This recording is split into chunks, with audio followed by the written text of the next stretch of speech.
ವಸ್ತುನಿಷ್ಠತೆ, ವಿಶ್ವಾಸಾರ್ಹತೆ, ನಿಖರತೆಗಾಗಿ ನೋಡ್ತಾ ಇರಿ ನ್ಯೂಸ್ ಪುತ್ತೂರು, ಜನಮನದ ಪ್ರತಿಧ್ವನಿ. ಶುಭ ಮುಂಜಾನೆ. ನಾನು ಶ್ರೀಮಾ. ಇಂದಿನ ಮುಖ್ಯಾಂಶಗಳು.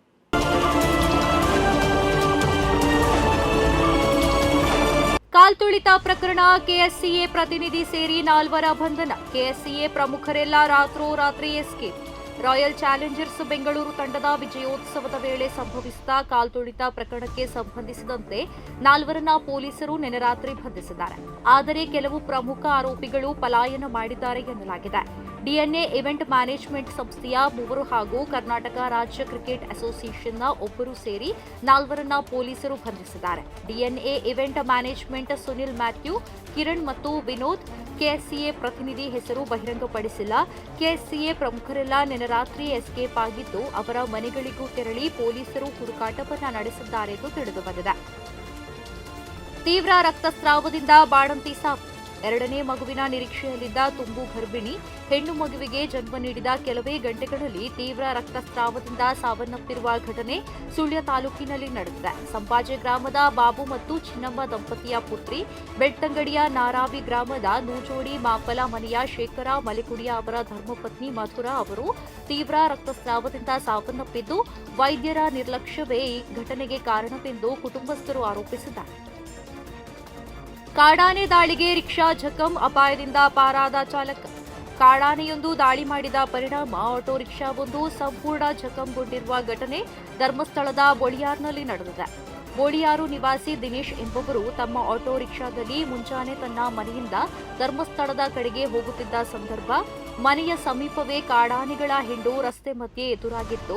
ಈ ವೇಳೆ ಗುಂಪಿನಲ್ಲಿದ್ದ ಕಾಡಾನೆಯೊಂದು ರಿಕ್ಷಾದ ಮೇಲೆ ಎರಗಿ ನಜ್ಜುಗುಜ್ಜುಗೊಳಿಸಿ ಸಮೀಪದ ಚರಂಡಿಗೆ ತಳ್ಳಿ ಹಾಕಿದ್ದು, ಇದನ್ನು ಕಂಡ ದಿನೇಶ್ ಗಾಬರಿಗೊಂಡು ಸ್ಥಳದಲ್ಲಿಯೇ ಮೂರ್ಛೆ ಹೋಗಿದ್ದರು ಎನ್ನಲಾಗಿದೆ.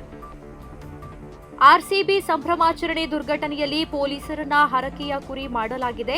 ರಾಜ್ಯದ ಸಿಎಂ, ಡಿಸಿಎಂ, ಗೃಹ ಸಚಿವರ ರಾಜೀನಾಮೆಗೆ ವಿಜಯೇಂದ್ರ ಆಗ್ರಹ. ಕಾಲ್ತುಳಿತ ಹಾಗೂ 11 ಜನ ಅಮಾಯಕರ ಸಾವಿನ ಸಂಬಂಧ ಕೊನೆಗೂ ಕಬ್ಬನ್ ಪಾರ್ಕ್ ಠಾಣೆಯಲ್ಲಿ ಎಫ್ಐಆರ್ ದಾಖಲಿಸಿದ್ದಾರೆ. ರಾಜ್ಯ ಹೈಕೋರ್ಟ್ ಸ್ವಯಂ ಪ್ರೇರಿತ ಕೇಸ್ ತೆಗೆದುಕೊಂಡು ರಾಜ್ಯ ಸರ್ಕಾರಕ್ಕೆ ಛೀಮಾರಿ ಹಾಕಿದ ನಂತರ ಸರ್ಕಾರ ಎಚ್ಚೆತ್ತುಕೊಂಡಿದೆ ಎಂದು ವಿಶ್ಲೇಷಿಸಿದರು. ಮುಖ್ಯಮಂತ್ರಿಗಳು ಪೊಲೀಸ್ ಅಧಿಕಾರಿಗಳನ್ನ ಹರಕೆಯ ಕುರಿ ಮಾಡುವ ಬದಲಾಗಿ ತಾವೇ ಜವಾಬ್ದಾರಿ, ನೈತಿಕ ಹೊಣೆ ಮತ್ತು ಉಪಮುಖ್ಯಮಂತ್ರಿಗಳು ಹಾಗೂ ಗೃಹ ಸಚಿವರು ತಮ್ಮ ಸ್ಥಾನಕ್ಕೆ ರಾಜೀನಾಮೆ ನೀಡಬೇಕಿದೆ ಎಂದು ಒತ್ತಾಯಿಸಿದರು.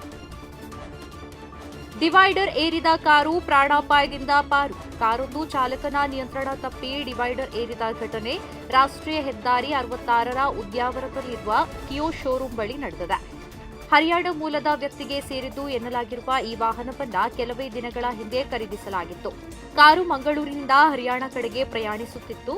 ಕಾರಿನಲ್ಲಿ 3 ಮಂದಿ ಪ್ರಯಾಣ ಮಾಡುತ್ತಿದ್ದು, ಅದೃಷ್ಟವಶಾತ್ ಸಣ್ಣಪುಟ್ಟ ಗಾಯಗಳೊಂದಿಗೆ ಪಾರಾಗಿದ್ದಾರೆ.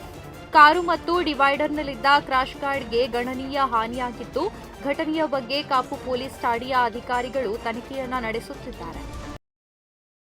ಪ್ರತಿದಿನದ ಸುದ್ದಿಗಳಿಗಾಗಿ ನೋಡ್ತಾ ಇರಿ ನ್ಯೂಸ್ ಪುತ್ತೂರು, ಜನಮನದ ಪ್ರತಿಧ್ವನಿ. ಧನ್ಯವಾದಗಳು. ವಸ್ತುನಿಷ್ಠತೆ, ವಿಶ್ವಾಸಾರ್ಹತೆ, ನಿಖರತೆಗಾಗಿ ನೋಡ್ತಾ ಇರಿ ನ್ಯೂಸ್ ಪುತ್ತೂರು, ಜನಮನದ ಪ್ರತಿಧ್ವನಿ.